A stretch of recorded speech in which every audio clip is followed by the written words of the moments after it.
हरे कृष्णा, राधे राधे। ओम नमो भगवते वासुदेवाय। कार्तिक महात्म 33वां अध्याय।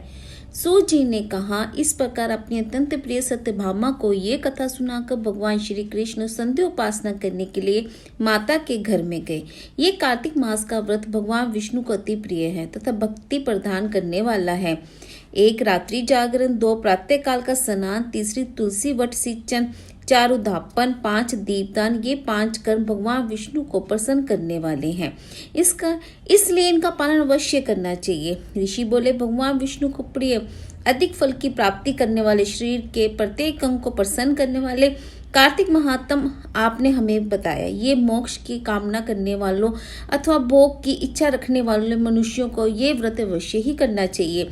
इसके अतिरिक्त हम आपसे ये एक बात पूछना चाहते हैं कि यदि कार्तिक मास का व्रत करने वाला मनुष्य किसी संकट में फंस जाए या वह किसी वन में हो या व्रती किसी रोग से ग्रस्त हो जाए तो उस मनुष्य को कार्तिक व्रत किस प्रकार करना चाहिए, क्योंकि कार्तिक व्रत भगवान विष्णु को अत्यंत प्रिय है और इसे करने से मुक्ति एवं भक्ति प्राप्त होती है, इसलिए इसे छोड़ना नहीं चाहिए। श्री सूत जी ने इसका उत्तर देते हुए कहा, यदि कार्तिक का व्रत करने वाला मनुष्य किसी संकट में फंस जाए तो वह हिम्मत करके भगवान शंकर या भगवान विष्णु के मंदिर में जो भी पास हो उसमें जाकर रात्रि जागरण करे। यदि व्रती घने वन में फंस जाए तो फिर पीपल के वृक्ष के नीचे या तुलसी के वन में जाकर जागरण करें।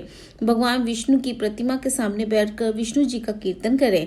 ऐसा करने से सहस्त्रों गायों के दान के समान फल की प्राप्ति होती है। जो मनुष्य विष्णु जी के कीर्तन में बाजा बजाता है उसे वाजपेयी यज्ञ के समान फल की प्राप्ति होती है। और हरि कीर्तन में नृत्य करने वाले मनुष्यों को सभी तीर्थों में समान स्नान करने का फल प्राप्त होता है। किसी संकट के समय या रोगी हो जाने पर जल न मिल पाने की स्थिति में केवल भगवान विष्णु के एकमात्र से ही मार्जन हो ही कर ले।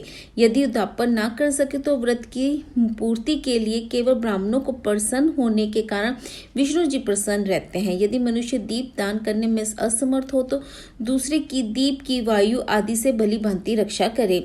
यदि तुलसी का पौधा समीप ना हो तो वैष्णव ब्राह्मण की ही पूजा कर ले, क्योंकि भगवान विष्णु सदैव अपने भक्तों के समीप रहते हैं। इन सब के न होने पर कार्तिक का व्रत करने वाला मनुष्य ब्राह्मण, गो, पीपल और वट वृक्ष की श्रद्धापूर्वक सेवा करे।